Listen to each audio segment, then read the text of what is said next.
Hi, welcome back. I've been instructed to warm up the crowd and tell you a little bit more about myself. As I said off the top, I'm Richard Troches, Joe's father. I am thrice divorced. For no other simple reason than I had the great misfortune of meeting three separate women who were completely impossible to love. I don't care anymore about them, but I got some kids running around. I was a printer. I worked at Papa Business Forms for years down there. I also had a snow plowing landscaping business for myself on the side. That was my little hustle, to keep the wolves away from the door. I have one remaining friend. Good old Ronnie. Yeah, Ronnie's my only friend. We get together once a year. We drink a case of beer. Usually ends up in an argument and a fist fight, and then we smoke a bag of reefer and have a little cry and like half a hug, and then we're good till the following year. Yeah, Ron. Yeah, I bought a small garden shed in the Penetanguishene area, and I built it into a larger garden shed, and I've been living there for the last 25 years.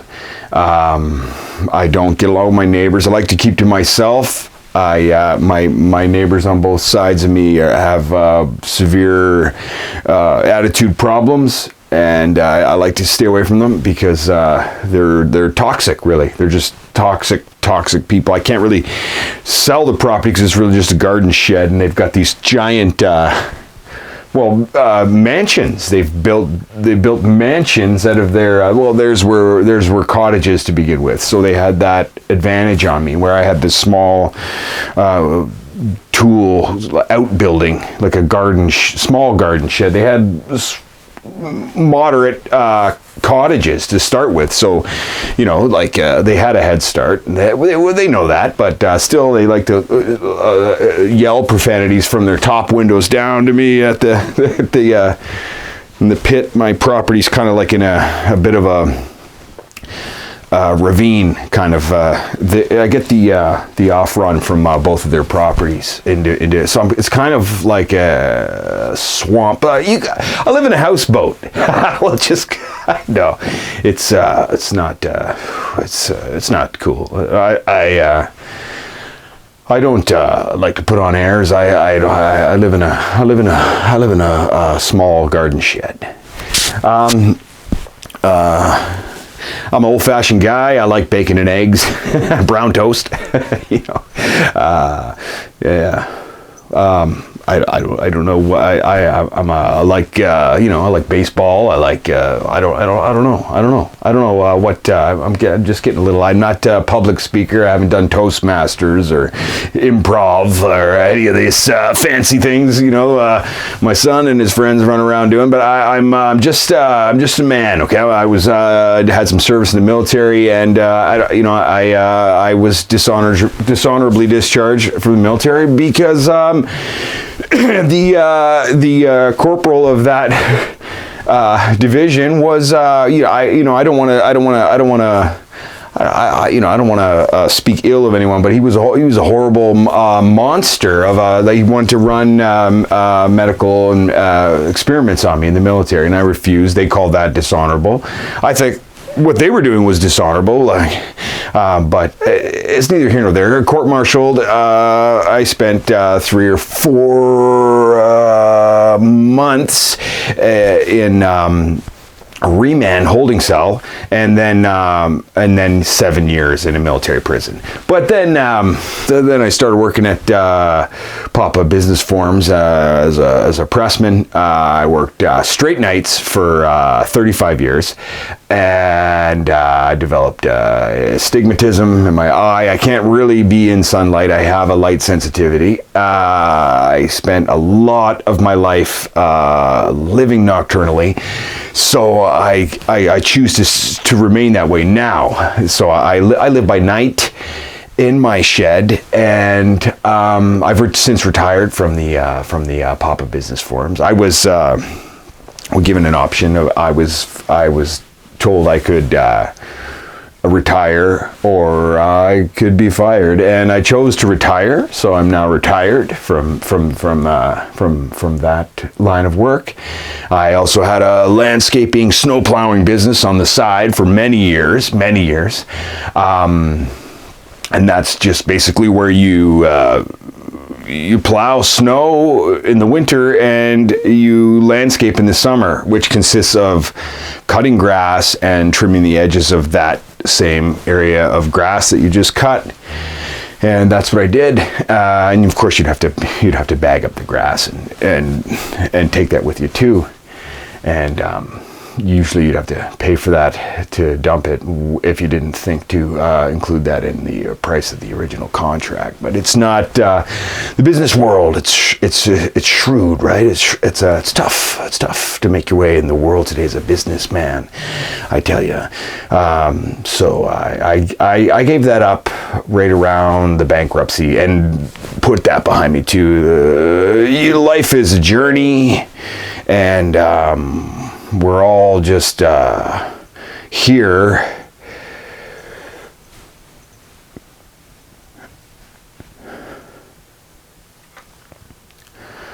Well, we're here now. So, well, what's that?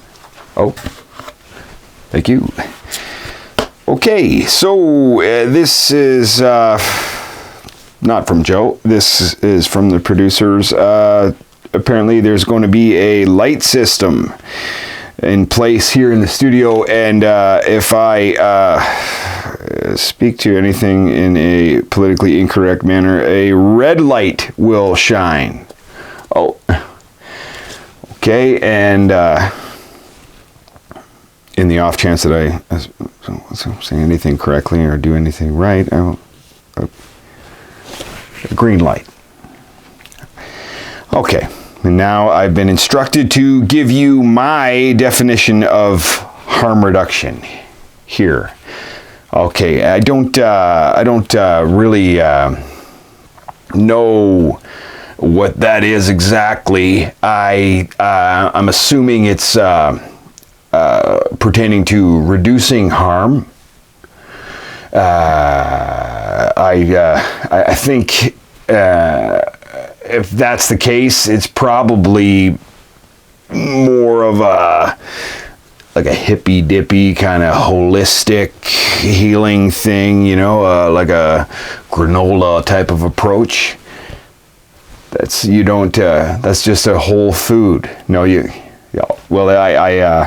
don't. It doesn't make any sense to me anyway, because this is we're talking about giving drugs to people who are doing drugs. We're giving them more drugs to help them get off of drugs, and that seems a little counterintuitive and counterproductive to me. I'm not pretending to be a doctor or a professional or even have a full understanding of what this whole harm reduction thing is all about. But I mean, if we're leaving the focus and scope of a treatment up to the patient who is out of their minds on drugs, how are we going to expect any kind of positive result? I don't know does a doctor? I think a doctor would give you a menu, maybe like of drugs, a list of drugs, and you would select like what drugs you like. I think I'll try, and you pick a drug, and he gives you drugs, and you do drugs in the menu down the list until you find one you like, and then you get a lot of that one. And I don't trust doctors anyway. Myself, I was a printer for 27 years. It's pretty easy to forge a diploma. I mean, come on. But I don't know. It just seems silly to call it harm reduction. Or like, aren't you causing more harm with the drugs? I'm not there with it yet. But okay.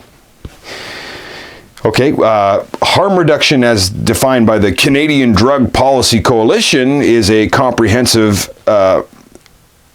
just and science-based approach to substance use. It represents policies, strategies, and services which aim to assist people who use legal and illegal psychoactive drugs to live safer and healthier lives. Well, it sure sounds like they've given it a lot more thought than me. I believe that people should be safe and healthy, both at the same time. I'm not a vampire, right? I'm not a biological terrorist. Why don't you donate now, and I'll watch some more on this and learn all about it.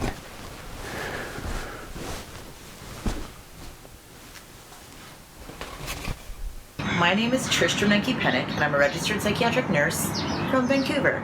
And I'm here to tell you today about what harm reduction means to me and what I've learned from my own career.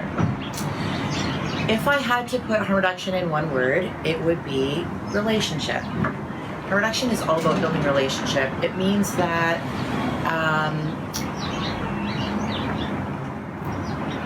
the most important piece for individuals to come and access care from us is through relationship. And we can't do that unless we are truly present with people. If I had to say harm reduction in 2 words, it would be you matter. So what that just means is that when someone is coming to see us at a clinic, or a friend or a loved one, it just means saying you matter, and this is why you matter. It's about wearing seatbelts. It's about wearing a helmet when you ride a bicycle. It's about asking your friends not to drink and drive. It's about getting vaccines. It's about needle exchange. It's about wearing condoms. These are all things that mean that you matter. The other thing about you matter is that when people come and come to your service, harm reduction means that we make them the most important. So what do you want? How are you doing? What would you like for your day? What are your goals? And that's why you matter. But in order to do that, we have to recognize that I matter. And so in order to provide really good care, or be a good friend, or be a good loved one, it's important that we take care of ourselves. So doing self-care, finding something that you like to do, music or jokes, taking care of yourself so that you can help others. And the other thing about harm reduction is that we matter. And what that means is that harm reduction is about a community. It's about support, and we can't do it by ourselves. And so we are a collective. We're all humans trying to get through this world. And so we're all trying to take care of each other. And that's why harm reduction means we matter. So how do we provide harm reduction care? Well, first, smiling helps. Smiling is a really great way to make a connection with someone. And in my experience, working with people that have lived without houses, or in communities where they might not have all the resources that others do, a lot of people have told me that a genuine smile and a hi, how are you, made their day. So if that's all we have to do, It's really simple. It's really important for us to check our assumptions and bias. And one thing that I've recognized is to do it frequently because we're human beings. And so our upbringing, our environment, the people we hang out with, the people we were raised by, our workplaces, everything we do affects our assumptions and bias. And so it's really important that we're constantly checking in with ourselves, doing self-reflection, self-care, and acknowledging that it exists, because we are humans, not robots, and so we are going to have judgments. So it's important to acknowledge they exist so that we can figure out where they're coming from, so we can reach people with a genuine presence that is non-judgmental. Find connection. Finding connection doesn't have to be meeting someone and talking about what they feel are their problems or their diagnosis or their labels. Sometimes finding connection with someone is as simple as yakking on and on about music or motorcycles, cars, tattoos, I don't know, art. And from there, we can build a relationship. And from a relationship, people are willing to correspond. Hi, how are you? Yes.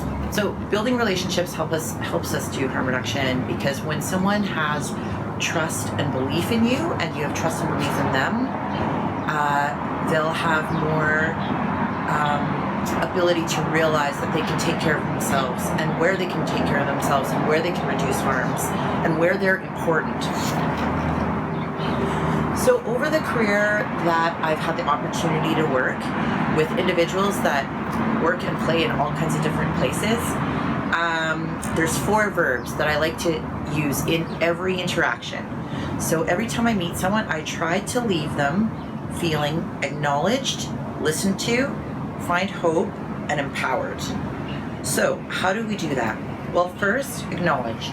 Acknowledge means acknowledging someone's gender or identity or culture that they feel associated with, or what's their reality for them, and truly listening. So when we stop to acknowledge someone and with a genuine and real presence, they may have some stories to tell. And from these stories, if we listen truly, we can help people.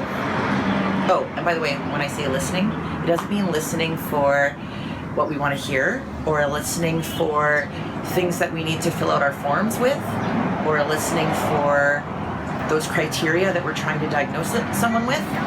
It means truly being present and listening. What is going on for you? When we do that, we might be able to find a whole bunch of skills and traits and awesomeness that people have, because everyone has something awesome about them. And when we listen, we can find and help remind them of all the really great qualities they possess, or whatever it is that they're awesome about. And when we do that, we can leave someone feeling more empowered. One thing I've learned is that, unfortunately, a lot of the people that come to see us can't see us 24 hours a day. Sometimes we're only available from 8 till 4. So it's so important in all of our interactions that we remind people that they have a wonderful quality or qualities that they can take from when their support systems might not be available. So at the end of the day, that is what harm reduction means to me. And I hope you have a good day. Good evening. Nope, I overshot. Good evening. And we're still going.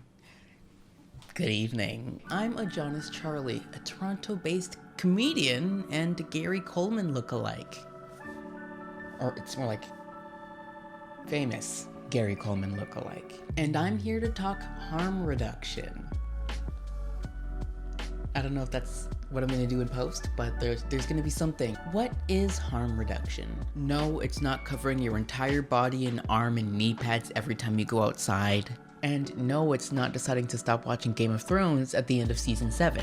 According to the National Harm Reduction Coalition, harm reduction is a set of practices and strategies aimed at reducing the negative consequences associated with drug use. Harm reduction is also a social justice movement rooted in the belief of and respect for the rights of people who use drugs. It's realizing that drugs are simply a part of this world and choosing to minimize the negative impacts rather than just ignoring them. And, like, everybody uses drugs. I have drugs right now. Iced coffee, it's for the gays. If it's not iced, it's not coffee. Some harm reduction practices include using a nicotine patch instead of smoking, drinking water while consuming alcohol, and needle exchanges. But we all engage in it, like wearing a helmet when you're riding a bike and wearing a seatbelt when you're in the car. Those are two different types of harm reduction. So maybe that Game of Thrones thing does count. Yeah, let's say yes. One well-known practice of harm reduction is safe injection sites, and these sites are a cost-effective, evidence-based approach to minimizing the negative impacts associated with drug use. And fun fact, they do not increase the crime in their surrounding neighborhoods, so take that, you nasty NIMBYs. Harm reduction is especially necessary in the context of the queer community. Studies have shown that the isolation and alienation associated with the stigma that queer people have to suffer from leads to them, us, being a vulnerable population. So not only are the above harm reduction practices completely necessary, in order to protect our sensitive queer populations, greater changes are needed. Changes like anti-homophobia training in schools, family acceptance training, tailored counseling for queer people that is culturally competent. And lastly, make Lady Gaga's Rain on Me the national anthem. It'll help. It'll help. It's science. It'll help. So that's been a little piece of information from me.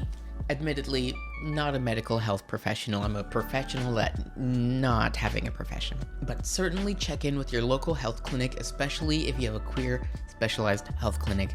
They will give you much better advice than I can. But I hope I've given a little insight into why harm reduction is important, especially for the gays.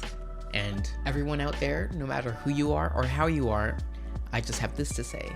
Stay safe, drink your iced coffees, and stop at season 7. For real though, it gets real bad. Okay, hi, my name is Tom Fulgosi. I've been working the front lines of homelessness, substance use, trauma for 23 years. I worked in the bar industry before that, so I've seen my fair share of interesting things there. Want to talk about harm reduction today. Going to define what harm reduction means for me. Harm reduction for me is simply meeting somebody where they're at, not judging them, working with them to provide a trusting relationship where that person wants to seek out my help, and together we can look for the best solutions for that person, whatever they choose that to be. Right? For me, the paramount thing is their health, their well-being, and the fact that they have a place where they feel safe and they can actually ask for what they need. My name is Leane, and I live in Montreal. I was born in Montreal, and I'm working at the Portage Addictions Treatment Center in Montreal to help addicts who want to recover and find a new way to live. So that's what I'm doing right now. I have a lot of experience in this field since I am a recovering addict, so that I feel like, there's something to relate to, when people that want help and that want to get better, they can relate to my experience. So that's why I'm doing that. In terms of harm reduction, I got to say that is not like my forte. It's not something that I am involved with on a big level, but I do know that it's a very, very important part of recovery, in all aspects, in that it does keep us safe. From what I know of it, the harm reduction that I've encountered in Montreal is safe places to use, safe needles for people that want to use them. And, even there's a bus that goes around in Montreal that gives condoms, that gives, clean paraphernalia to people who want to use, and that, so that people stay safe. And I think that that's a part of the harm reduction that I know about. And there's also, facilities that deal with harm reduction as well. That people that are actively using can go there and sleep at night, and they're given a certain amount of the substance that they use just to keep them, physically safe, until they can slowly, minimize that usage, and then sometimes stop altogether.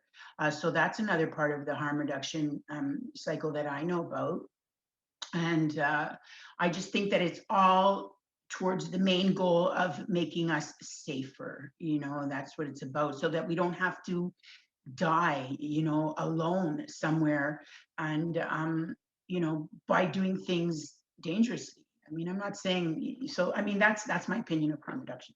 Hi, my name is Sarah Cunningham, and I have been working, I guess, in social services for a pretty long time, but I would be most aware of my connection to harm reduction when I was working in a homeless youth shelter, in the 90s. So I've been working pretty much frontline and/or closely in management, but closely connected to the frontline for 28 years.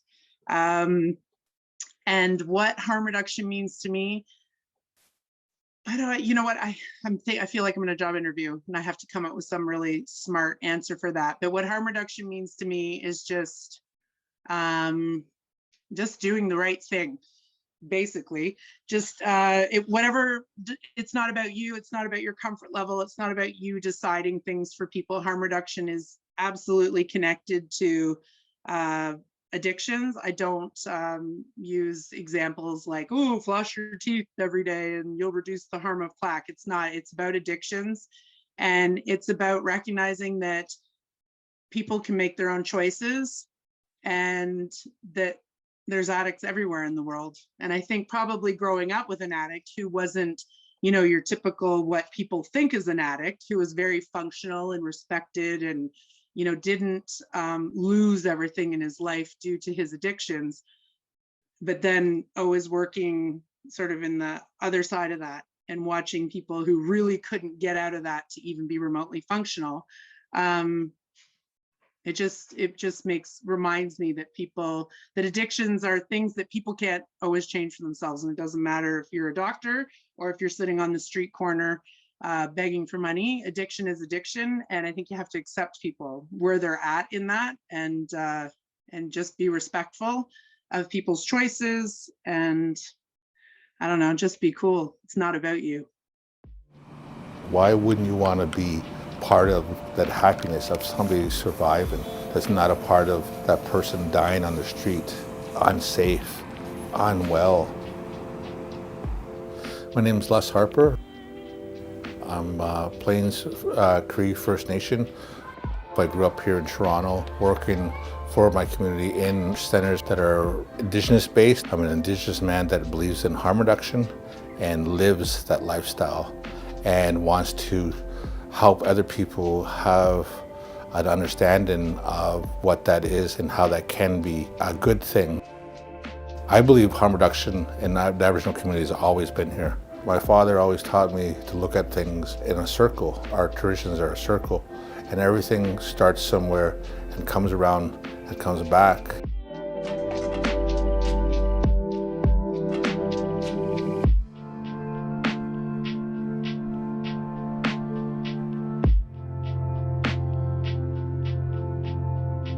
This overdose crisis that is happening, it has been happening for a lot longer than people have been saying it has been happening.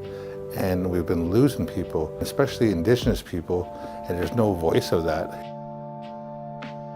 I never say the names of my family that I've passed because they're with me, and that's just something I have. That's just my own personal thing that I need to do to keep on going what I'm doing, and that's really important.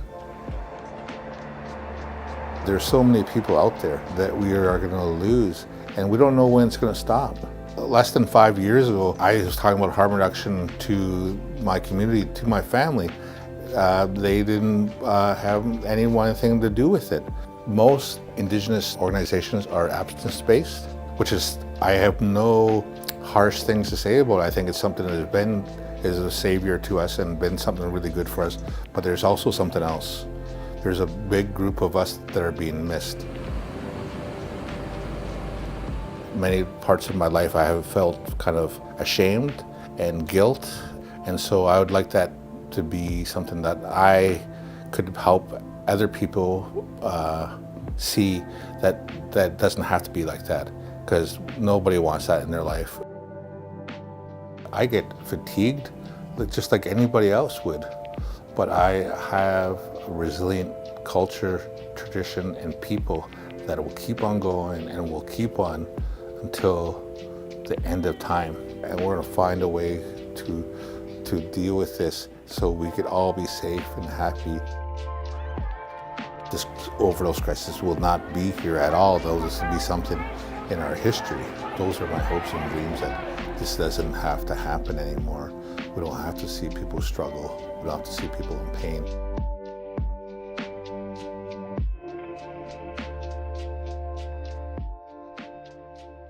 Zoe Lambert. I have worked in the social services for about 8 years with a lot of populations. So I've done refugees and immigrants, people with developmental disabilities, people with mental health, people experiencing addiction and homelessness. I am currently writing books for children to help them deal with their emotions and their thoughts, and to strengthen their support systems. Why I got into this is because I was a high-risk youth myself, and an ex-amphetamine addict for in recovery for the last 7 years. So harm reduction is decreasing the harm that comes with substance use, basically. So if somebody's an IV drug user, then we try and get them, get them out, get them into IOT, make sure that they understand proper injecting techniques, make sure that they have clean supplies, cookers, alcohol, all that kind of good stuff. Harm reduction is making people safe, especially people who use opioids or misuse opioids. For me, harm reduction has different kinds. Some people have preferences. They like to smoke, they like to inject, they like orals, they like to snort it. I think harm reduction is in everything we do and should be in everything we do. Harm reduction isn't just about folks who use substances, for me. I think everything that we do has some kind of risk. Even just getting out of bed carries a risk. So it's all about kind of reducing the harms that could occur. And a lot of that comes with education, support, resources, connection, engagement, relationship, trauma-informed care, culturally sensitive care, inclusion, support. All of that reduces harm. So harm reduction to me is all about providing folks with intrinsic support and external support so that they can have the best quality of life that they want without harming themselves or harming others. So even like if you want to get technical, harm reduction is wearing a seatbelt, wearing a helmet when you're riding a bike, wearing a life jacket when you're in a boat, getting a vaccination for a flu, listening to the person in front of you to find out what they want, recognizing how people want to identify themselves and using the pronouns they prefer. All of these things are harm reduction. Okay. It means saving people's lives. It means that people don't have to die alone in a room somewhere. It means they don't have to mostly be alone and dying is like the thing that we're really trying to stop right now. And that's the biggest thing that's happening to folks. I think that there's a misconception that we're giving anybody anything they want and it's just like a big party. People that need access to these services, like we're not having a party. It's not a good time. You don't end up accessing this stuff because you think it's a really great thing and you want that kind of life, it happens. And we work with folks because we love them. We're non-judgmental. We just want people to live. Well, harm reduction, I can only relate to what it means to me. Me being a nurse, it's truly meeting people where they're at and helping them stay as safe as possible, and participate and live the life the way they want to. That it's actually not enabling and that it's cost effective. I hope in the future that we will have more selections for that, especially for people who like to smoke it, who like to snort it, and who likes to inject it or sublingual it. I'm Zoe Dodd, and I live and work in Toronto, and I've been working in harm reduction for almost 20 years, and I've been a part of responding to the overdose crisis, and around drug policy, and I spent 15 years working primarily in hepatitis C, helping to create one of the first Hep C treatment programs for people who use drugs, which was modeled around the province of Ontario. Harm reduction is a set of policies that, reduces the harms associated with drug use. Well, that's what people say it is. But my definition really of harm reduction is about reducing the harms associated with drug prohibition. So that also includes policies. It also includes, like changing policies, ending the drug war, ending prohibition. I think oftentimes we think of harm reduction just as disease prevention, like HIV and Hep C, and historically that's what it was created around. Harm reduction was founded during the AIDS crisis, although we could talk about harm reduction being prevalent in drug users' lives so much earlier, as early as people started using drugs. Harm reduction is also about drug education. It's also about mutual aid and support. Harm reduction is really about being non-judgmental and this whole notion, what we call meeting people where they're at, which sometimes gets lost, I think, today in the professionalization and watering down of harm reduction. For me, harm reduction is grassroots. It centers people who use drugs. Most people that I worked in harm reduction with and who I learned from were people who use drugs. Where your naloxone kit came from, it's a drug user. Where crack kits were created from, crack users. And that's been the most vital and important part of it. I live in Alberta, where we are now under the UCP government. So unfortunately, we're seeing a lot of backtracking and closing of our harm reduction facilities, closing of our safe consumption sites. And this is just kind of based off an abstinence-based view of recovery, and not saying that I am against anything that's abstinence-based. I think there is a time and place for everything, and that harm reduction and abstinence-based treatment actually work together to help individuals. But right now, at least in the province that I am in, we are choosing to not use scientifically based treatments right now, and it's having devastating effects. They're in Alberta, not recently just because our COVID cases went up, but before 2021 there was more opiate deaths than COVID-19 deaths, and I don't understand why it's not being addressed like a public health issue that it is.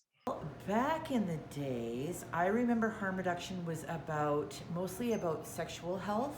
So condoms, HIV, sexual health is what I vaguely remember harm reduction to be about. Then when it became more about IV drug use, it was very specifically about the gay community and IV drug use communities. I think that harm reduction has become a little bit more inclusive lately. Well, not lately, but even in the last decade, I would say, to include folks from all varieties of backgrounds and of life. Now, where would I like harm reduction to go? I would love harm reduction to be part of, like Kim said, part of the mainstream I think harm reduction is in everything we do. I think that we've stigmatized the term harm reduction. I think that we've kind of added an interesting, like I think we refer only to harm reduction in the context of things that are risky, instead of acknowledging that things that are risky are also fun. Mm-hmm. So harm reduction should be in everything fun, because everything fun has a shitty edge. I mean, all the best foods we like to eat are bad for us. so you want to get technical, so everything fun has sometimes like a negative consequence. So let's just be able to have fun and be safe while we're doing it. Yes. So when I was working at a shelter for youth. It was 16 to 25 years old. It was Horizons for Youth in Toronto. And it would have been, I guess, mid-90s. And at the time, you know, they had rules around abstinence. And it was pretty ridiculous. Like, I watched people do some pretty insane stuff. Like, I watched people drag kids to back bathrooms and flick the light on and see if their pupils dilated.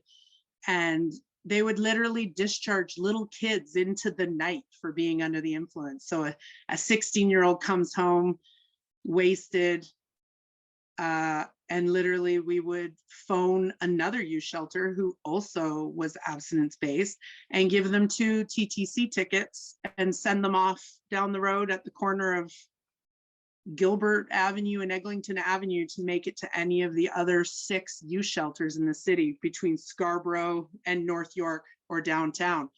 And I started to not really understand why that piece was safe.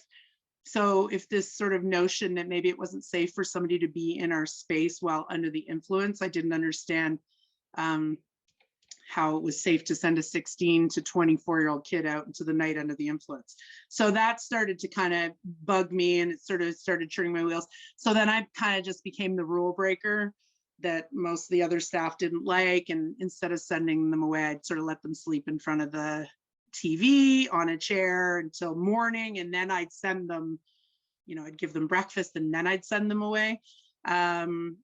And then, you know, we'd do lockers. Everything was so weirdly like set up like a jail or a corrections facility. We do locker searches and all this crap. And, you know, I was finding like used needles, and staff were sticking them in Coca-Cola bottles and stuff. And I was just like, can't we do better? And then we had a ton of sex trade workers that, you know, it was like, well, if you can't make it home before curfew, you're discharged. So I started doing more of the, why don't we set up a safety plan? Why don't you call me 2 times in the night and let me know when you're going to be home? You know, there was just much more creative ways around it. And then I remember I had this one client, unfortunately he's passed away. He had a brain injury. He struggled with alcoholism, and he came home just railed one night. And I had gotten him into permanent housing, and I knew they were going to discharge him. And I just was like, if we discharge him, he's going to go off to another shelter and we'll lose him in the system, and he's going to lose his housing. And, you know, so I threw the beer out, put it in the dumpster, and I put him to bed. And one of the other kids in the shelter narked out on me, and I got in trouble for it. And I was so kind of upset, I was pretty amazed. And I just thought, yeah, I mean, there's this idea of like, what's fair is fair, the rules are the rules.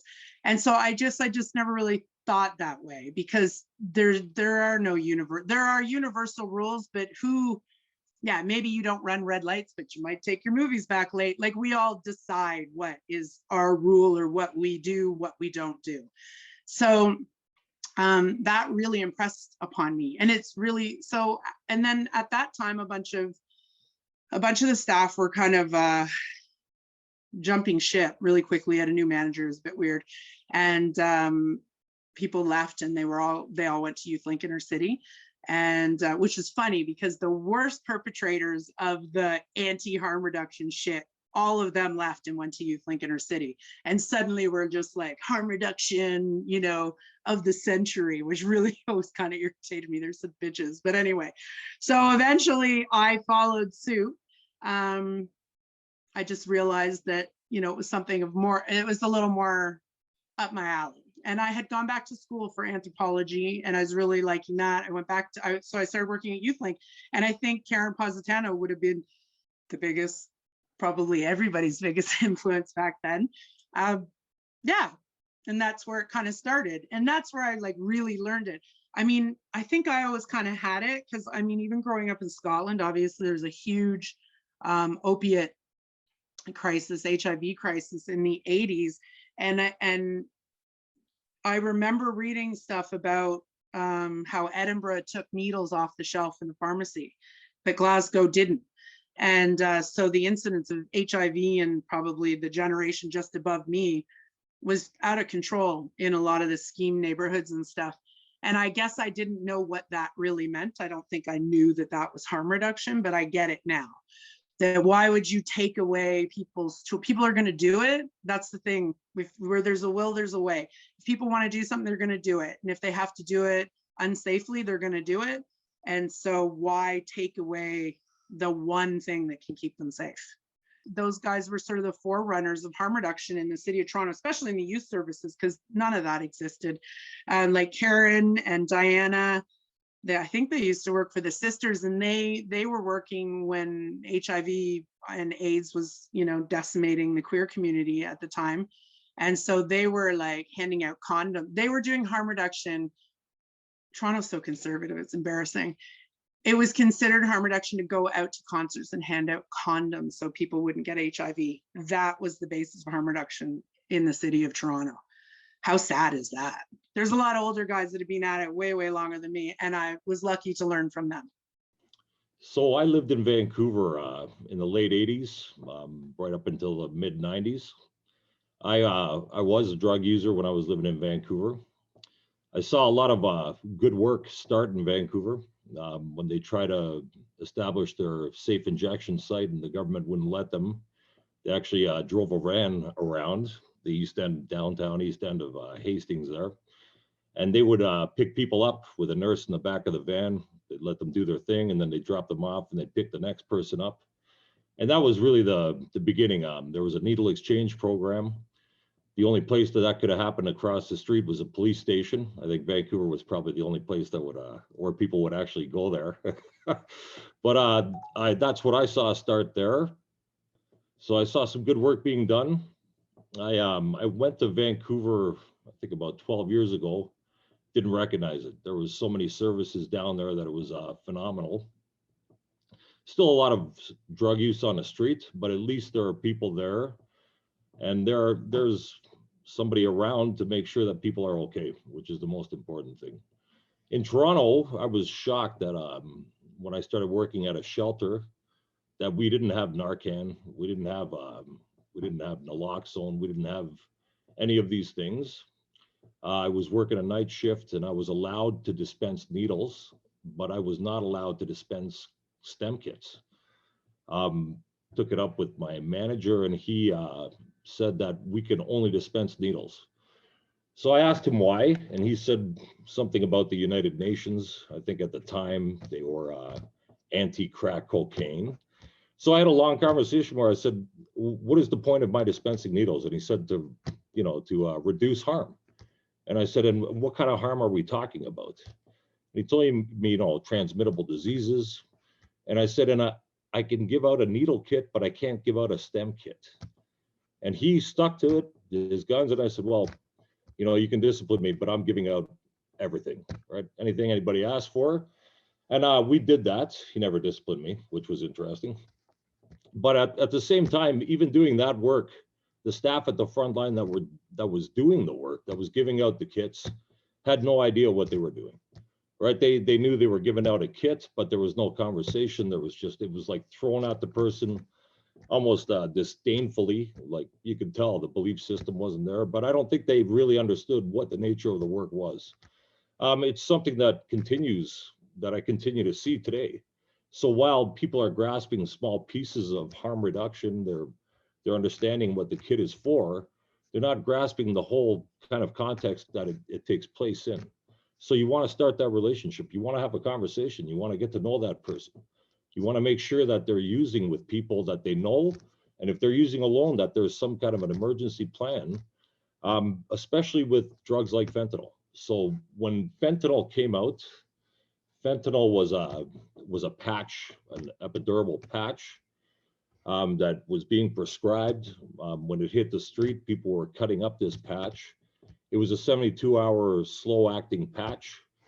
So the chunk that they cut off, they weren't aware that that could have been 2 days worth in that little piece that they had. So the overdoses were starting to build up. We were doing a lot of CPR and work on people that were in overdose. Still no naloxone was present. And that has continued. The place I work at now, it is known as a harm reduction shelter. I work in a harm reduction program, but here again, the lens of harm reduction that the program, the people that work in the program is quite narrow. So they were looking at a medical model of harm reduction, and they thought that they were doing harm reduction work, and they were, but they weren't really well versed in the philosophy of harm reduction. So what does it mean? How does the full philosophy come into our work, and how do we talk with people? How do we help people? So I've started to see a change a little bit. I find with the newer staff, they're better versed in harm reduction. And they're meeting the kind of old guard that has no idea what they're talking about, which is always interesting because you get a kind of a good conversation happening. You know, I used to teach an addiction and Canadian justice course at Centennial College. And I would always introduce the concept of harm reduction. When I went there, the room was split down the middle. There was proponents of 12-step program, and there were proponents of harm reduction, and there was nobody in the middle, right? Things would get intense. One of the things that I've always admired and respected and believe in about harm reduction is that it offers the choice, right? This is your life. I can't step in there and decide what you need. We need to have a conversation where there's no judgment, where you can choose what you need with information from people like myself and others, right? So the more information I can give somebody, the better able they are to make a choice, and I'm going to support whatever choice that is, as long as it's not hurting anybody else and it's not producing too much harm on them, right? So, yeah, how have I seen a change? I've started to see that, yeah, there are more conversations. I think the newer generation is better versed in harm reduction, but I still see people that are very focused on narrow kind of bits of harm reduction. I don't see very many people walking around with the general philosophy, like the foundation of what it really is. So it's hopeful, but I think we can get to better places. When I first started in harm reduction, you know, there were a lot of people working very clandestine. I think actually, you know, working in that kind of way where you're doing things underground and you're having to like come up with things that aren't quite legal has been also important to harm reduction. So I've seen that. I like was part of helping smuggle in naloxone into Canada and distribute amongst people who use drugs and train people on overdose prevention with Rafi Balian, who was my mentor, who overdosed and died in 2017. And I've seen harm reduction, you know, I think is really pragmatic. You know, people are looking for solutions. They're looking for approaches that work with people. It's formed in evidence. I think that part of the problem around substance use, because of the drug war narrative, that is a lot that exists is myths. And, you know, we have a lot of myths and we don't even have a agreed upon definition of what addiction is. But in harm reduction, we know what harm reduction is. And, you know, I've seen some really innovative, like, interventions and supports come out of harm reduction over the almost 20 years I've been working in it, because we work on shoestrings. We have no money. We're always under attack for our beliefs. I've seen, you know, that change over time, some more public acceptance. But unfortunately, that public acceptance, I think, came at a cost. That cost being lives of thousands of people who use drugs, who've overdosed and died.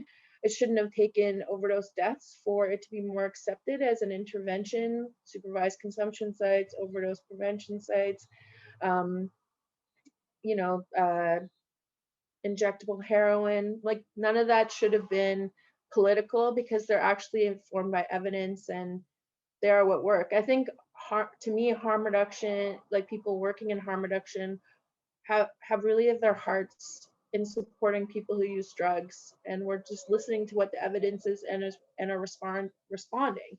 You know, for myself, I never went to school until recently, but I did go to school, but I didn't complete a degree or my diploma because I just went in and learned. I just went in and was like, oh, this is what needs to happen. I got a student placement through college and got a student placement at Street Health, and noticed that people who use drugs living with hepatitis C needed access to treatment. And if they were going to their doctors or they went to specialists, if they ever got a specialist appointment, they were treated like shit and they were discriminated against, and they weren't allowed to do hep C treatment. And people were also not given the right diagnosis of hep C. And so I just took it upon myself to like really work hard to get people access to hep C treatment and care, believing that people could have that on site. And I think that's what harm reduction also allows us, is sort of this ability to think of great ideas and to create them and make them happen. And for me, that's what I've seen is this innovation over the years. I think in recent years, there's been a bit of a watering down of harm reduction. You see this in the way that we have these like pure classist distinctions in workplaces, where jobs that would normally have just been called like an overdose prevention worker or harm reduction worker are called a peer worker. But we always hired drug users. So I think these classist distinctions have really watered down and professionalized harm reduction, which is kind of ruining the heart of it. It's really about mutual aid. I think a lot of us have experience with drug use, and that is one of the most important things that we can offer each other, is that mutual aid and having that experience. I think there's lots of people who work in harm reduction who don't have drug use experience, but in my opinion, I think the best workers are those who do. I think the thing that needs to change is the poison drug supply. That's the thing that we're fighting against, right? We're not here trying to have some secret, rendezvous and all these kinds of things. I don't know. There's like this really weird misconception out there in the general public of what harm reduction is and what drug user services are about and what they're for. And all we're really trying to do is stop people from dying alone. That's all it's about. I think the biggest is access, safe supply. That's the biggest thing I think we can do for everyone in Canada and especially the world. We've seen some countries successfully do decriminalization, which is a step towards it, and accessing safe supply would truly make a big difference. So I've already gone into that. Addiction is highly correlated with trauma, but I think people don't understand what trauma does to the brain.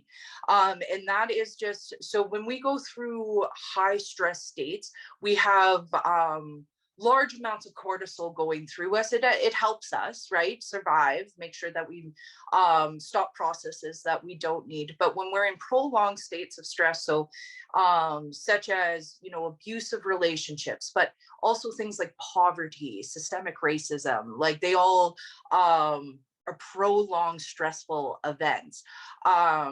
It starts breaking down parts of our brain, right? And these are very important parts of our brain. So first, it would be like the prefrontal cortex, and that controls all our executive functioning, such as empathy, planning, reasoning, self-monitoring, self-control, retaining and storing information, time management, organization. So it starts breaking down that part of the brain.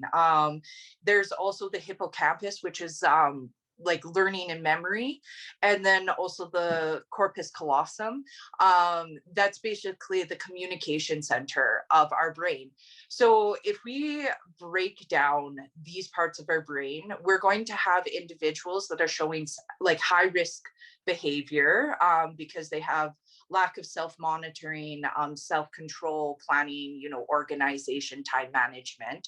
But we're also going to see people with learning deficits, memory loss, and and fragmentation of self. So that would be the corpus callosum, just not communicating, because it's starting to be broken down.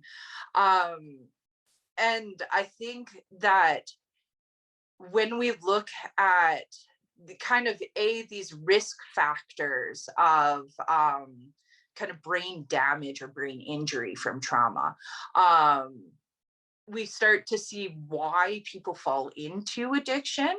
But I think we can also see that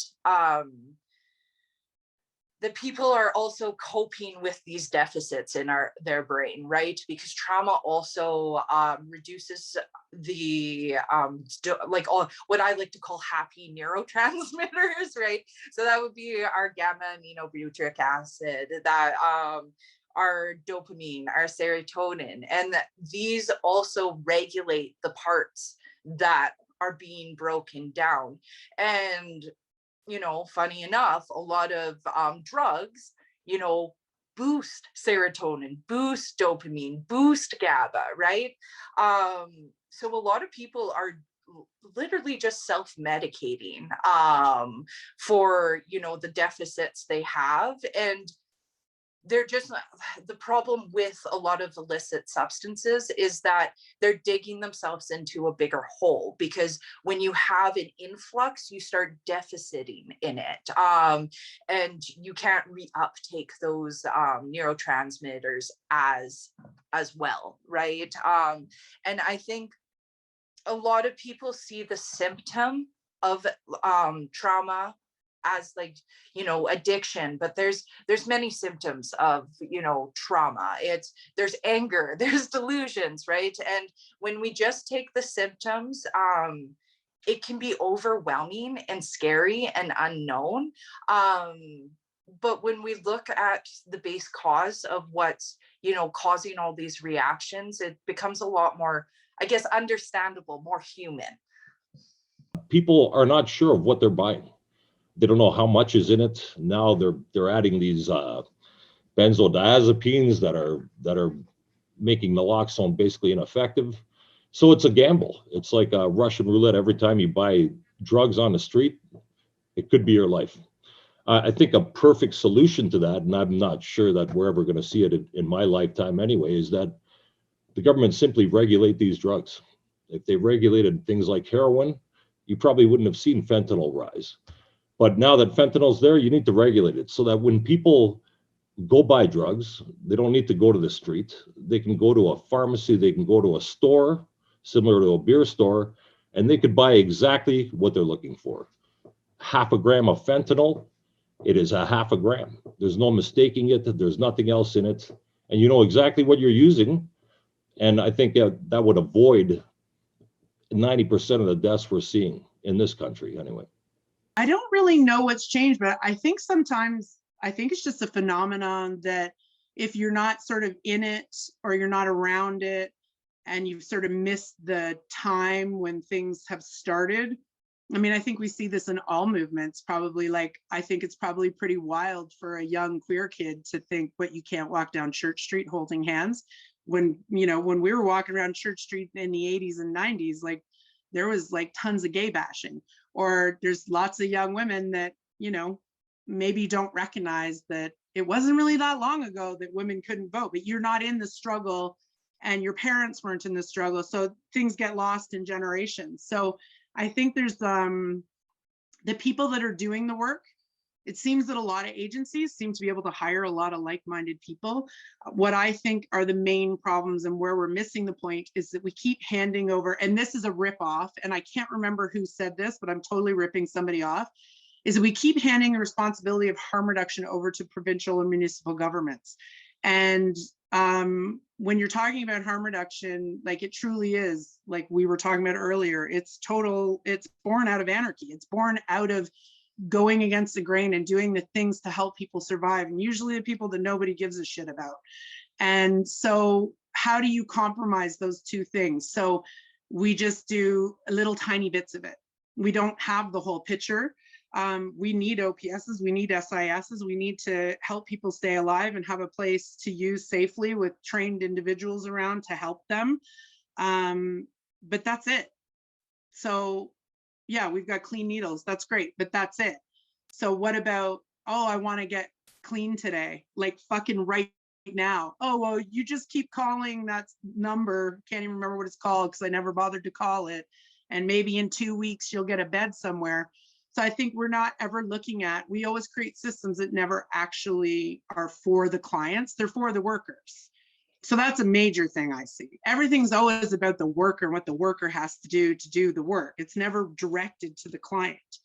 So we don't have treatment, we don't have prevention, we don't have education, we don't have the full circle like Portugal has, where you can decriminalize drugs and take the money that you waste in courts and policing for, you know, like how much drugs is a cop getting off a homeless opiate user in downtown Toronto? Like enough to get high one time?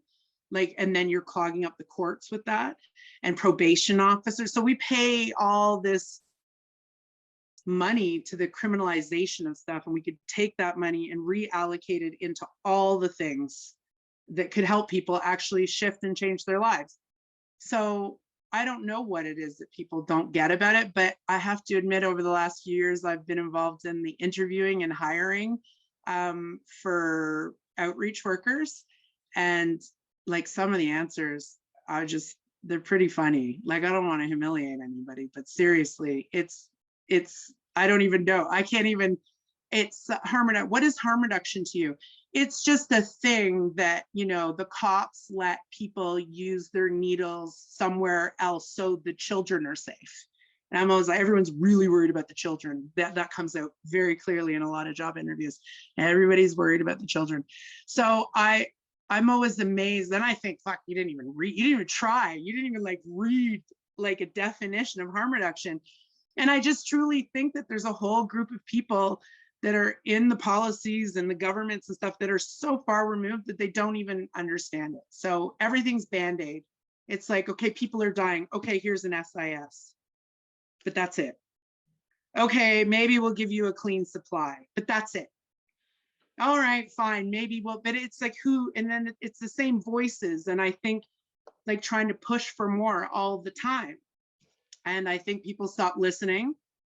And yeah, I just don't think Toronto has it in them. And then I remember a boss of mine at Streets to Homes looked at me one day and said, how are you going to handle working now that, you know, harm reduction has changed? Like, harm reduction is a philosophy. It has not changed. We just keep hiring people that don't actually get it. And if they do, they're too scared to actually do it. And probably is too scared of the people, because we're now hiring a generation of people who just text everybody all the time. So how are you going to walk up to a stranger on the street who is obviously under the influence or in despair or traumatized and be like, hey, how's it going? That would require a set of skills that I'm not sure everybody has anymore. But maybe I just don't like millennials. Sorry. My point is that we keep handing it over to the municipal government to fix. And they ultimately are also the same government that polices people. So you can't marry those two things. You can't have an anarchist-based practice being run by a municipal government. They just don't, it's like asking, you can't do it. I think that when people think about harm reduction, you think about kind of the supplies that you can provide people to reduce the harm. But I feel like something that isn't talked about as much is kind of how we cause harm in the healthcare system and how that's built into our system. And so when I think about harm reduction, I think about how are we causing harm in the everyday things we do, and what are our attitudes towards the people that we are caring for. I think a really big thing to highlight is race and intersectionality, and how when you look at current events, people, certain groups are marginalized even further and can't access the care or the things that we want to provide to them. So in honor of Harm Reduction and Overdose Prevention Day, I think we all need to reflect on what we can do and change within ourselves. For me, harm reduction is helping people a lot. and especially for people who's like taking illicit drugs.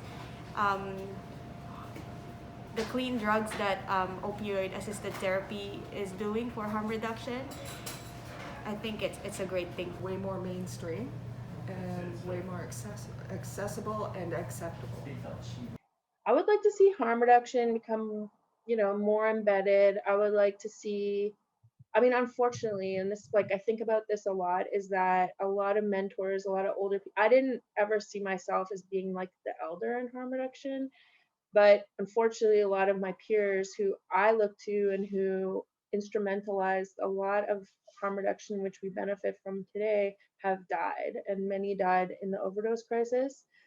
And I think, for me, I think that one of the things I want to see in the future is that people understand the history, they understand the struggle and the fight, and that they know who the mentors are, the leaders were, what they had to go through. I think that's really important for us to know the history so we can know about the future, and so we can work within the right framework. And that's not adopting, I really fear, because I see this seep in all the time, sort of like the recovery paradigm seeping into harm reduction. Abstinence is not harm reduction. Abstinence is its own thing.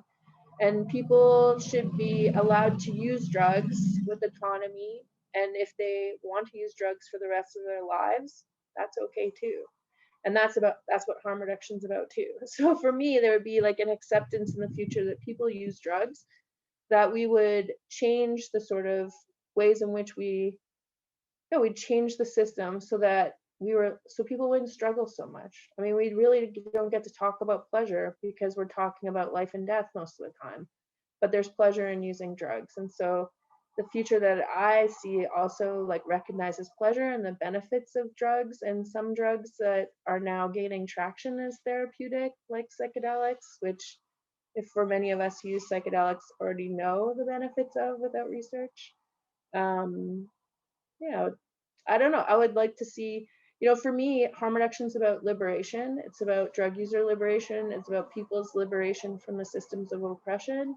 So my future of harm reduction looks like, abolishing prison, abolishing police, or defunding police, and redistributing funding to programs, to housing, to education, to the things that we all need for our survival, so that we don't have to struggle so hard.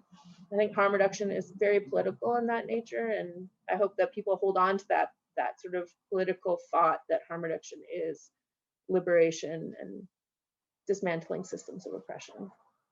So in our individualistic society, especially within this pandemic, we have a lot of attitudes that that people should just do it, get over it themselves. You should be able to deal with your addiction yourself, right? And our brains are literally not built like that. In evolution, so we have 3 parts of our brain. We have the reptilian, the mammalian, and then the neocortex. So the reptilian was just to survive. And then we had the mammalian when we started having, groups of species, right, to rely on. And then we have the neocortex, and that's more intimate relationships, more complex planning. So the only reason we've been able to evolve to this point is because of other human beings, right? And that's what harm reduction really brings, is the sense of community, the sense of belonging. We could also look at Maslow's hierarchy of needs, where, everyone wants us to self-actualize, but there's so many needs that come below that, including just water, shelter, but also sense of belonging, community support. So instead of having these isolated consumption sites, it would be nice if we had, every doctor trained for, having naloxone, for safe injections, for referrals on that, so that we could walk into any clinic in our community and be able to use in front of our doctor, and not have that oh, you need to go to this place because, you know, like you're not supposed to be in this clinic, right? Because that's where that, you know, sense of community and really sense of belonging starts, is, you know, just within our own communities and not forcing these people out into a certain area of our city. Well, what I think that we could all do better is probably just get over ourselves. I think the thing that I hear the most, that is the most irritating whenever these sort of ideas, you know, say you're listening to talk radio and Helen from Brampton doesn't agree with SISs. Well, who the fuck is Helen? Like, what does that even mean, right? So I think we're always in these weird positions where public opinion, we love public opinion in the Instanet or whatever, you know, whatever it's called, the World Wide Web. It gives everybody this voice, and then everybody's got an opinion about something. And we just constantly, and we're doing it now in the pandemic, we just bypass scientific evidence.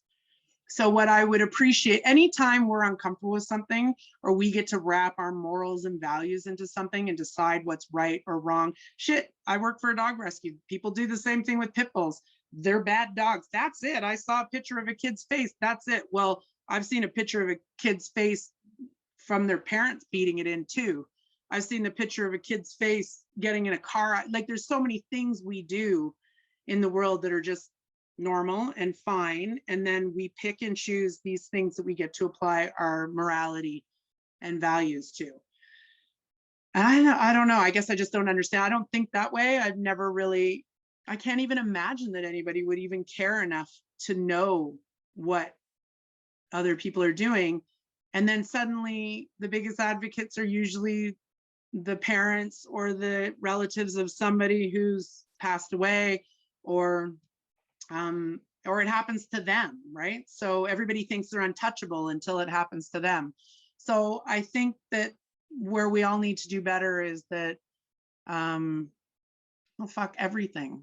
And we're so separated, where everybody's so, like, there's so many factors. There's socioeconomic factors, there's like access factors. So I think, I don't know, I don't even really know how to answer it.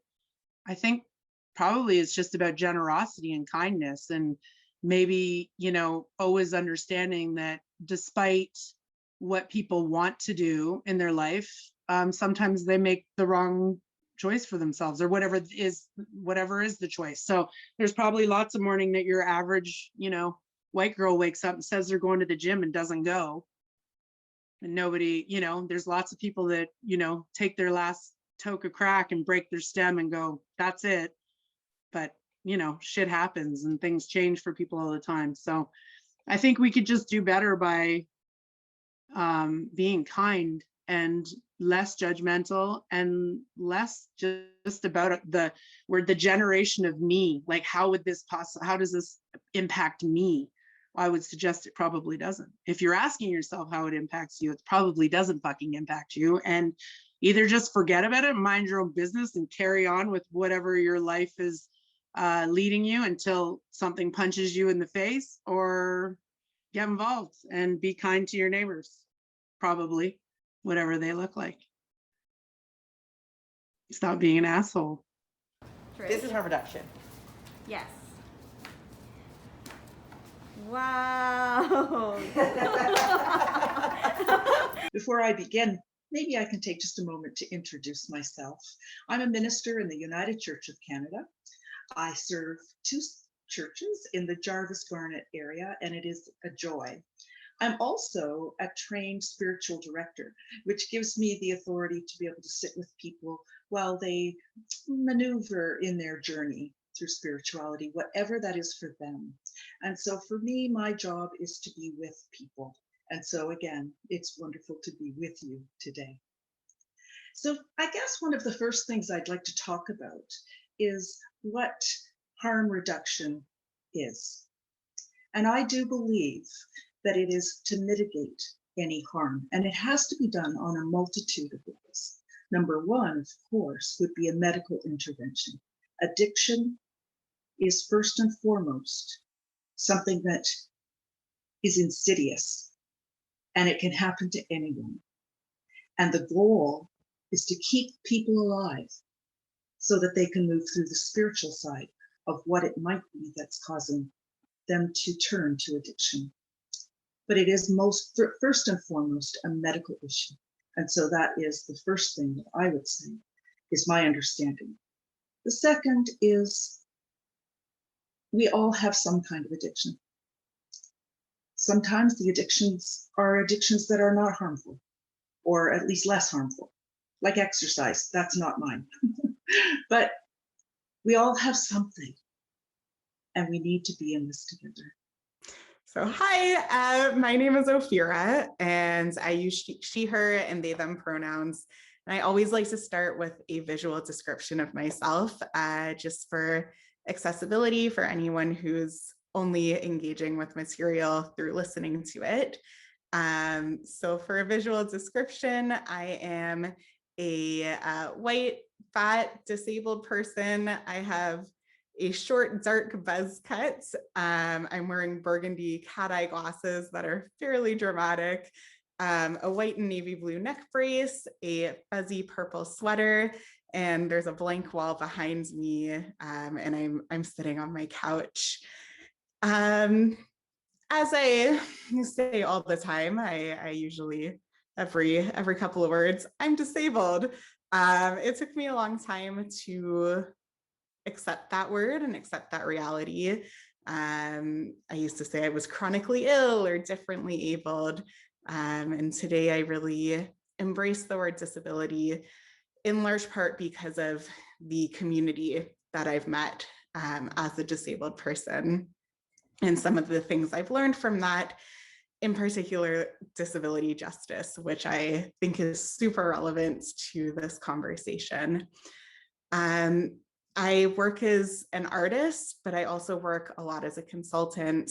And the thread through all of my work is looking towards disability advocacy, centering bodies and minds that have kind of been left out and that are seen as often either lesser than or other than, and really centering those experiences and seeing all of the beauty and magic that can come from that and looking at ways that we can move forward together.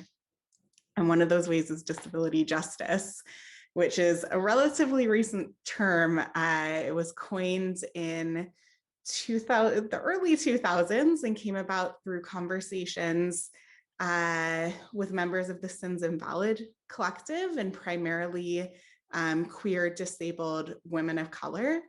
And the term kind of moves forward from disability rights into this idea of justice, looking at disability through an intersectional lens and taking the foundation that no body is disposable, that every human who exists is valuable, not because of productivity, not because of what we offer this world, but because we are human, because we exist, full stop. That is where our value lies.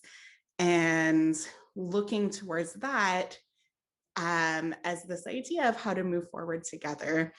Another tenet of disability justice is the idea of looking to the people who are most affected by issues as the leaders, the ones who have the answers.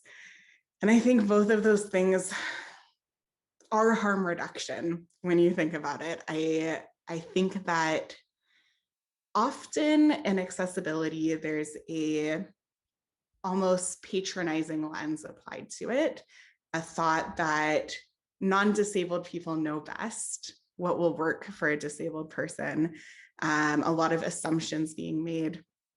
And that causes so much harm because accessibility is not a checklist. There's not a one size fits all situation.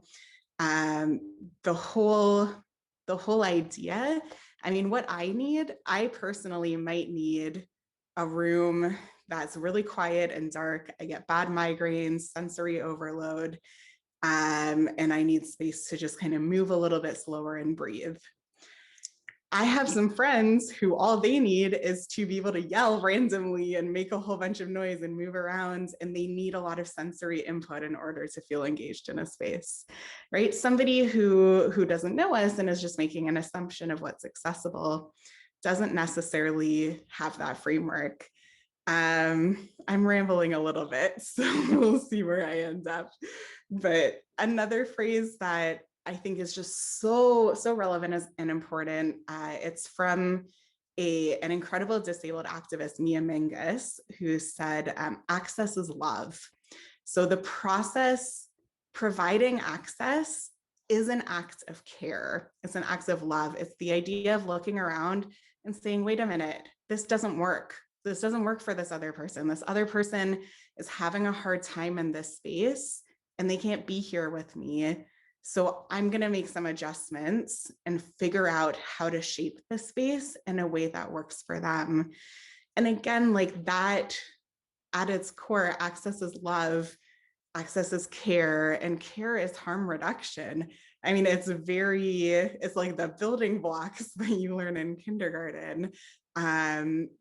It is so essential to create frameworks that are based on the fundamental ideas that everybody is valuable, everybody has different needs.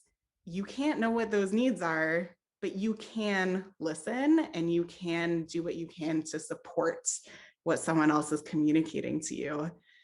I think these issues span so much of a lot of the hurt in the world. And building off of that framework, obviously it doesn't fix systems of oppression that are in place, all of the multiple causes that lead to harm, but it can be a starting place for reducing it. You ready?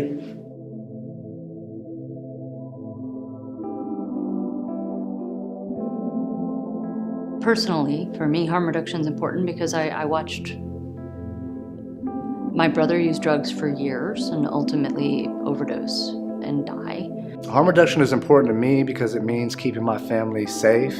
I believe that it also includes therapeutic rather than punitive drug policies. I have a lot of family drug use, and it was constant fights, bitterness, anger. I was lucky enough to make it when I had some times of struggle. In my world, I believe to change someone else's life is to change their narrative. And with harm reduction, I've learned not to have all that anger, to be more compassionate, to not judge anybody and be so critical. Harm reduction gave me a sense of family, sense of belonging, a place where I was accepted just as I was, just as I am. As a physician, I believe in harm reduction because I'm sick and tired of my patients having to die. I lost my daughter to the disease of addiction. May all beings be free, and may my work contribute to that freedom. It's important for you to find your own healing, to find your own path. It's about civil rights, it's about public health. Helping people regardless of the choices they make in life. We don't judge people. I believe that the people themselves are the experts on their own lives. My harm reduction truth is that I was a skeptic, and even as a person who injected drugs. I believe that harm reduction is a movement that is never going to stop. That advocates for human rights, that advocates for humanity, that advocates for being a whole human being and respect. Harm reduction works because it was created for and by people who use drugs. It's not a radical idea. None of these concepts that people are complaining about and think are radical. They're life-saving, common sense things. I believe that harm reduction is the absolute opposite of tough love. Harm reduction asks us to look at people as full human beings and recognize their full humanity, and that is challenging because we live within systems and structures that every day require us to do the contrary, to stigmatize and to dehumanize people. When I was looking to build a relationship with my father, there were so many people who told me to forget about it, to wait, and for me, I lost the opportunity. My boy Kenny, he was only 25 years old, died of an overdose. He was a peer educator just like me. The truth about harm reduction is that the bigger our movement grows, we run the risk of losing the essence of harm reduction. My truth about harm reduction is that it is the answer to most of life's problems. The hard part about having that skill and knowing that that's true is actually doing it. Yeah, I believe that people really do want to be healthy and well. I believe the war on drugs is a war on people. Harm reduction has helped me reunite with my family and most importantly with myself. Harm reduction is part of my life. Harm reduction saved me. I believe harm reduction is just another way of saying that I care about you. In my mind, harm reduction is the real thing, and that is love. And that's what I try to do each time I step on the street, to deal in love and safety. I feel like our community has been so stigmatized and pushed down and pushed out and pushed away that people forget that we're not even just like them, we are them. You know, we are people. We are your neighbor, we are your son, we are your friend from college. Harm reduction is rehumanizing, harm reduction is love, harm reduction is kindness, harm reduction is helping, harm reduction isn't about me, it's not just about you, it's about us.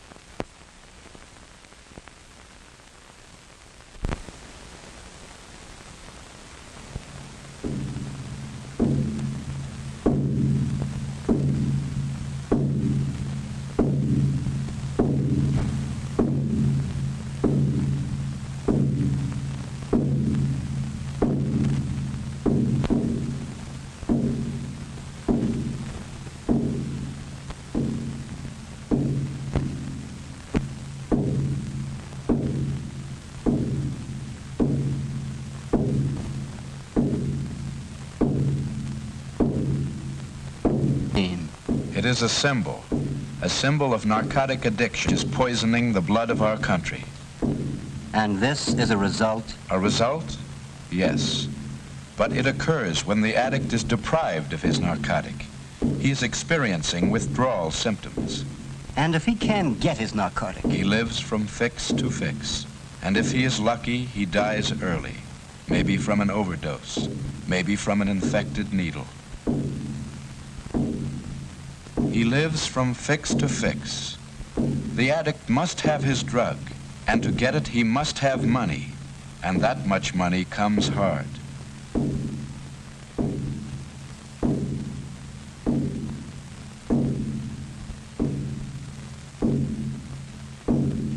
And this girl? The same, always the same.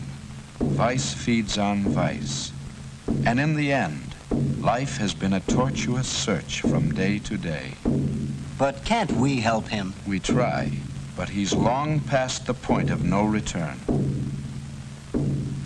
Then we will stop narcotics from entering the country. We will arrest the peddlers. We will educate our young people to the menace. We will put a stop to this. Yes, we will try. But if you want to defeat your enemy, you must first know him.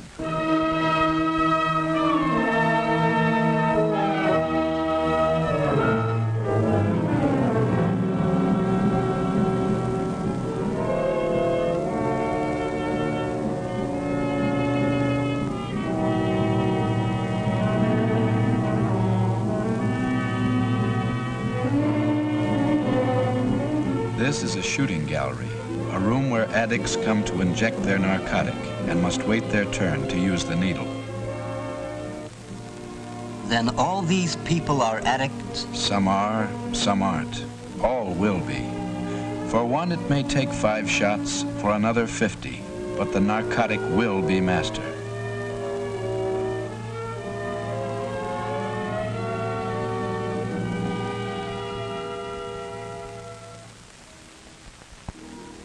What are these narcotics? Let's take it from the scientific viewpoint.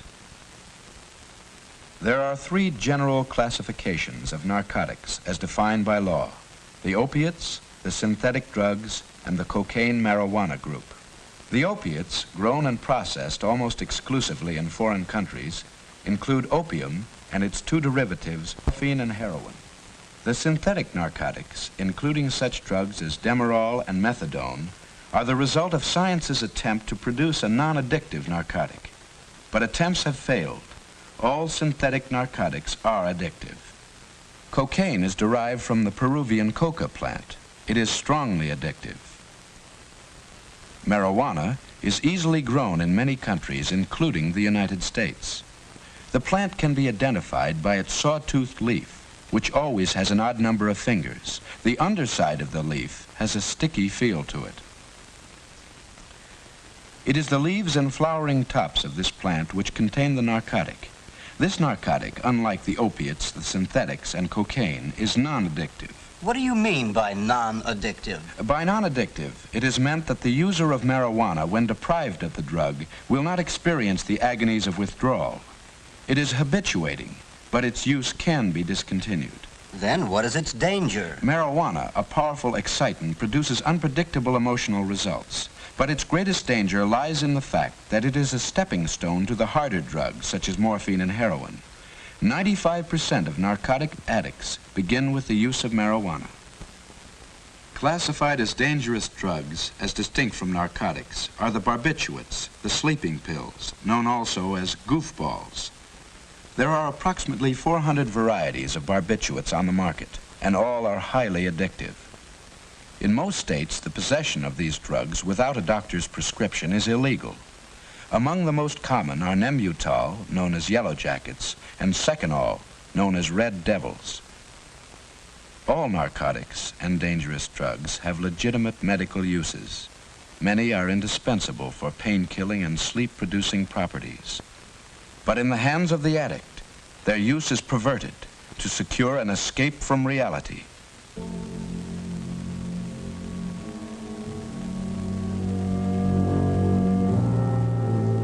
How about this man? What narcotic is he addicted to? All the people in this room are heroin users.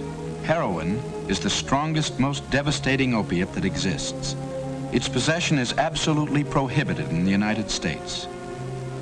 A hype will bring his narcotic to a shooting gallery, where he will make use of certain apparatus for his injection. This apparatus usually includes an eyedropper, a hypodermic needle, and a spoon with a bit of cotton at the bottom, and is known as an outfit. The heroin in powder form is placed in the spoon, water is added, and the narcotic is made to dissolve. This process is called cooking. After it has been cooked, the heroin is drawn into the eyedropper through the wad of cotton, which acts to strain out some of the impurities. It is then ready for injection directly into a vein. But aren't they careful to sterilize? No. Either because of ignorance or to save time, no precaution is taken. Thus, any communicable disease of one hype may be directly transmitted into the bloodstream of another. For other narcotics, there are other methods of administration. For instance, black opium, though sometimes injected, is usually smoked. 5 or 6 puffs. A dream world beckons. Reality is left behind. But problems aren't solved. Marijuana is also smoked. The reefer, as it is sometimes, like an ordinary hand-rolled cigarette, but it is smoked differently. Large quantities of air are inhaled simultaneously with the smoke, so that the stomach will absorb a high percentage of the narcotic. Marijuana is the most prevalent narcotic among juveniles. The pattern of escape is established. Many then try heroin. The step to narcotic addiction is short. The barbiturates are usually taken orally. This group is classified as the dangerous drugs and is so named as a reminder to the user that they are addictive.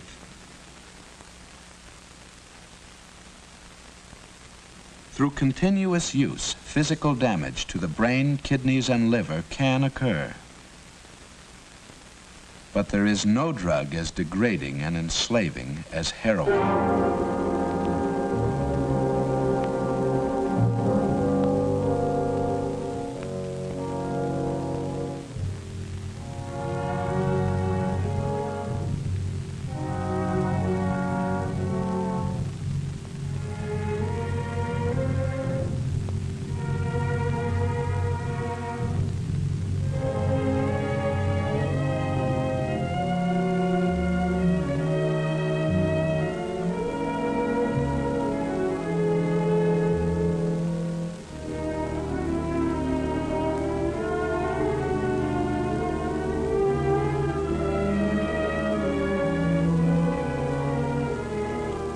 Look at those marks. Yes, these scars on arms and legs are one of the few clues of heroin addiction. A hype will shoot into a vein until it collapses, and then move on to the next. How do they get the stuff in the first place? Most narcotics are smuggled into the country, on ships or across borders. Customs men are constantly on the lookout, but it can't all be intercepted. A great deal gets through.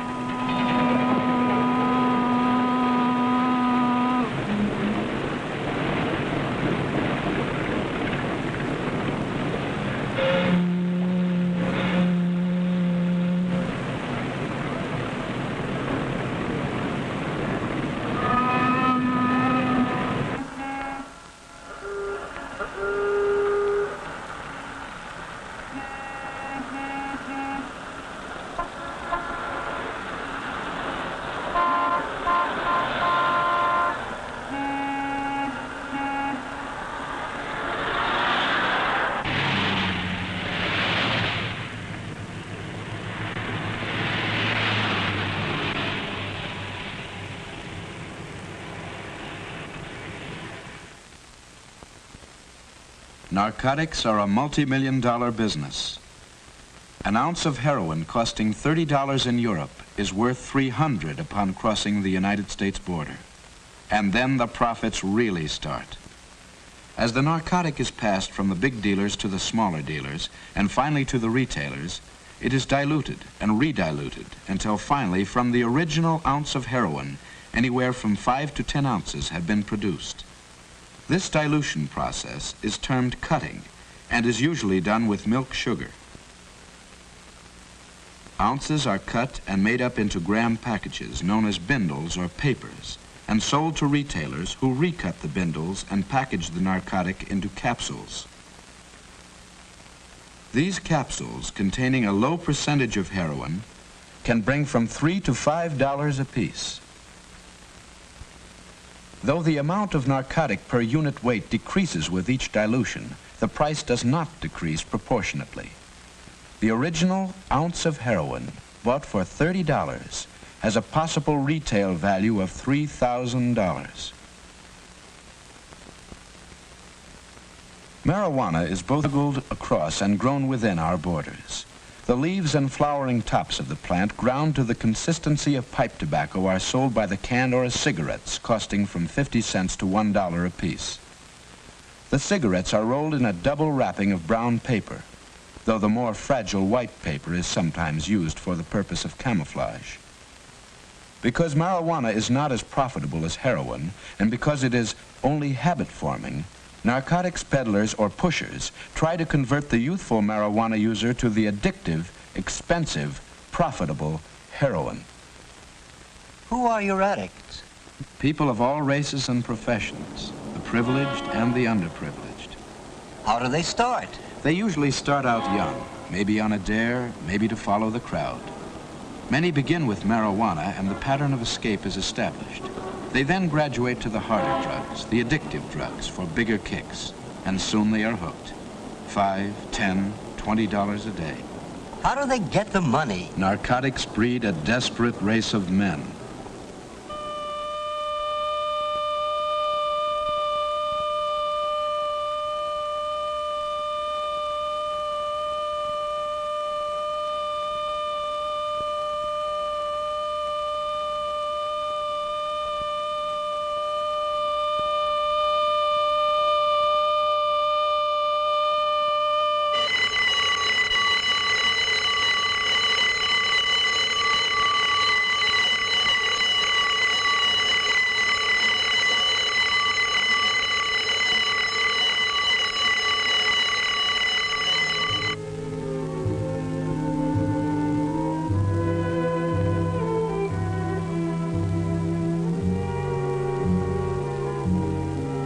Can this girl be an addict? This is her third shot, but possibly her last chance to escape addiction. Then what? Need for drugs becomes need for money. No method is too degrading.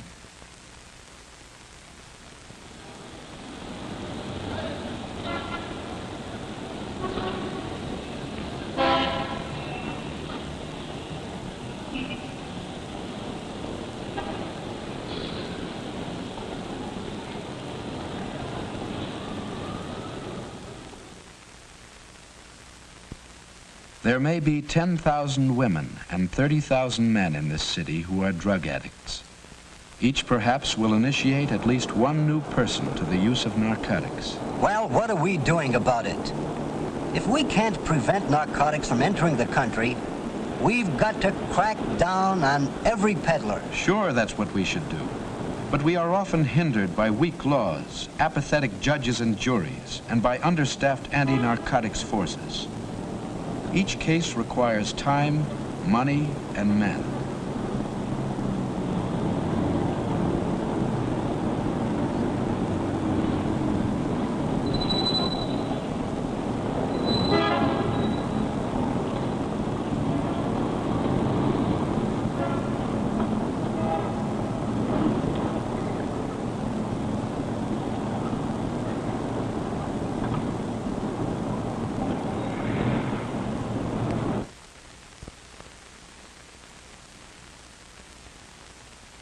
Stand by.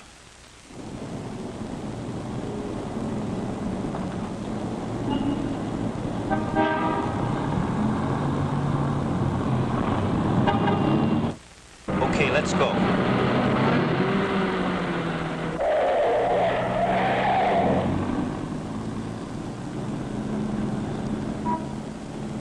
The law states that possession of narcotics means that the suspect either has the drug on his person or that it was directly under his control at the time of arrest. Here, both officers saw this man throw the suspected narcotic.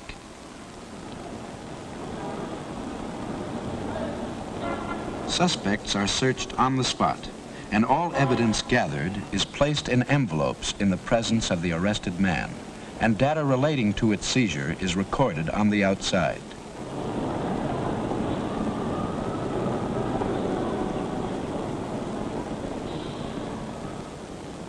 There must always be at least 2 officers on an arrest, so that there will be a corroborating witness.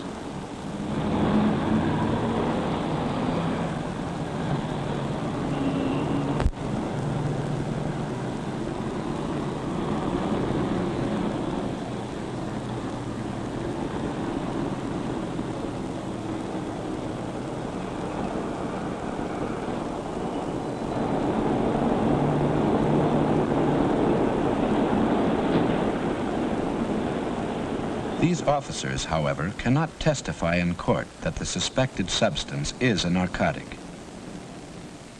The confiscated material must be examined by a chemist who will later testify as to his findings. So we catch the pushers. But the problem doesn't end there.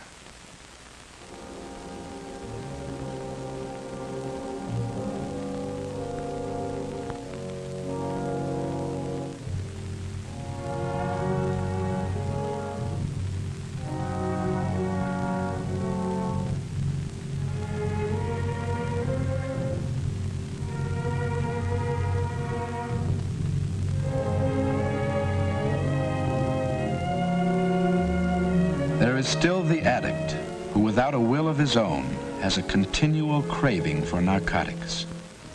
While under the influence of his drug, he acts almost human. Without it, he becomes a desperate, tortured animal.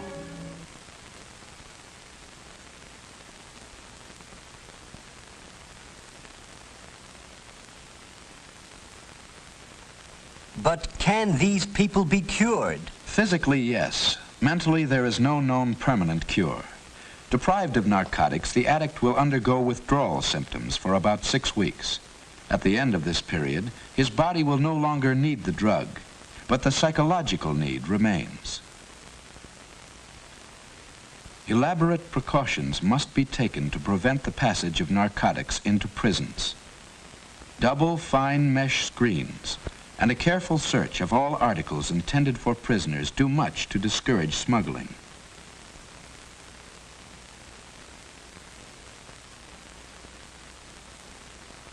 Clothing intended for narcotics prisoners is soaked in water to dissolve any narcotic the articles might be saturated with.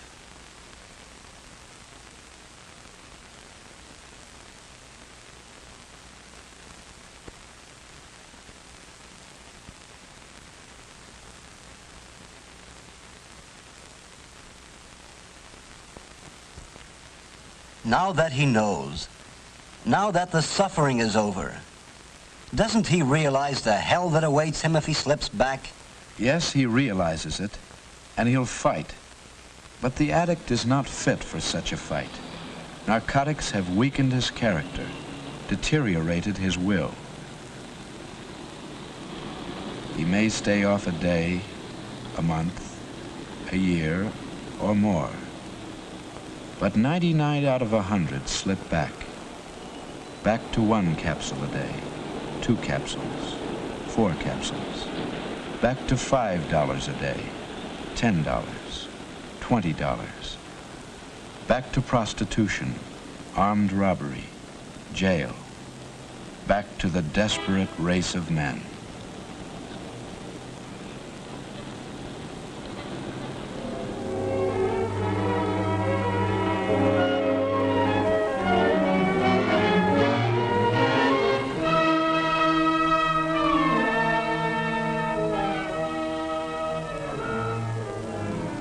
Then there is no hope.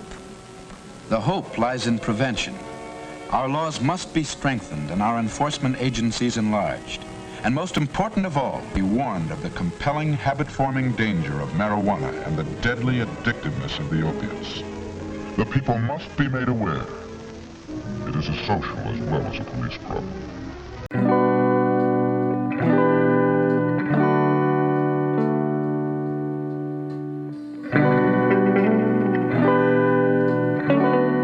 I work at the Harm Reduction Coalition because we fight for the rights of marginalized and stigmatized communities that are often overlooked.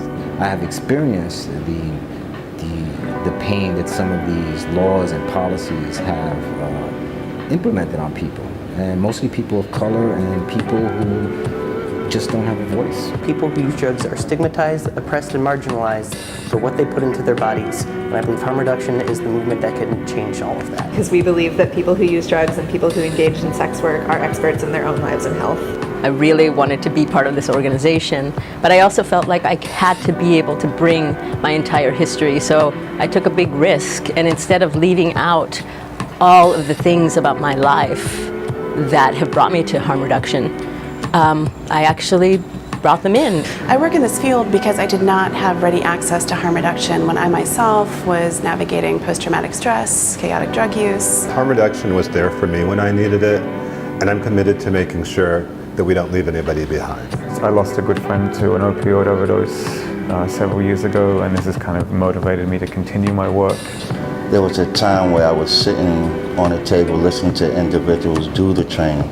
Now I am a trainer. And this is kind of a way to do service, which is part of my recovery experience. I think it's important to have those spaces and those dialogues to talk about the intersectionality of the LGBTQI community and drug users, and that's one of those spaces that's created by the Harm Reduction Coalition. I really love being able to help educate people about harm reduction. I love talking about it. I love sharing it as not just something to do or something to work in, but a way to live. Harm reduction to me is a social justice movement and a philosophy and a way of life. I fell in love with the practice of meeting people where they are, but not leaving them there. The reason I'm here is because I don't have sympathy, I have empathy. I feel the pain. And I want others to have the opportunity to connect with hope and healing that the harm reduction community affords. I believe in love, yo creo en el amor y creo en el poder que tenemos las personas para transformar nuestras vidas. I work at the Harm Reduction Coalition because it's an organization that believes in the power of folks, of people, to have control over their destiny and to make the best choices for themselves. Harm reduction is revolutionary love.